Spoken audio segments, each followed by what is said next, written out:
వీరభద్రస్వామి.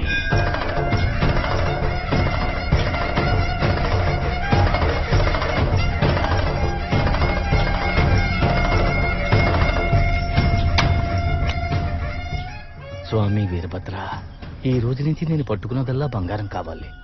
నేను అనుకున్నవన్నీ అలాగే జరగాలి. 2 ఏళ్లుగా నన్ను బాగా ఏడిపించావు. నీ బిడ్డ వల్ల కావట్లేదు. నీ కళ్ళు తెరిచి, నీ నోరు తెరిచి, నీ ఈ సన్నని కరుణించు స్వామి. రాయుడు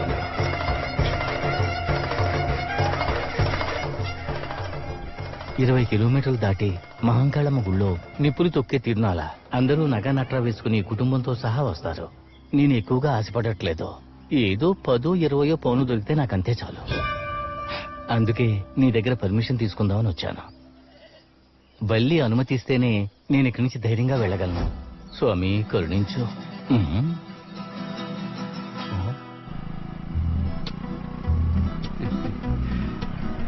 ఏ అప్పు బండాపు అలాగే పక్కకి తీసాపు. నమస్కారం. ఈ రోజు మా అబ్బాయి పుట్టినరోజు, అందుకే కులదైవం స్వామి గుడిలో పూజ చేయించడానికి వెళ్తున్నాం. కులదైవం నలుగురు ఒకే బైకులో రమ్మని చెప్పాడా? అవును సార్. అయ్యో కాదు సార్. చెప్పండి సార్. ఇదిగోండి సార్. ఏంటిది? ఆల్రెడీ 2 చోట్ల పట్టుకున్నారు. చిన్న కానుక సార్. ఏంటిది ఓవర్ లగేజీ? అది మేము ఉంటున్న సిటీలో నీటి కొరత ఉంది సార్. అందుకే ఊరికెళ్ళి వచ్చేటప్పుడు ఇవి కూడా తీసుకెళ్లి ఉతికి తీసుకొద్దామని. ఉదయం నుంచి ఎవరు ఏం తెలియదు సార్. వైఫ్ ఏమో తలనొప్పి అంటుంది. వైఫ్ అంటేనే తలనొప్పి సార్. ఇదిగో happy birthday to you. Thank you uncle. నాకు కలిపి దేవుడికి దండం పెట్టుకో. సేఫ్టీగా వెళ్ళండి. త్వరగా కానివ్వండి. నిద్ర మొహం వేసుకుని.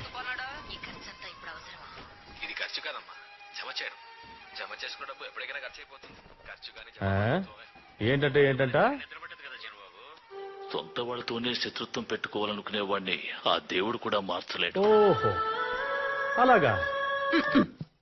చాలా అమ్మా, నేను ఒక మాట చెప్పనా? ఈ బంధువులు ఉన్నారు చూడు,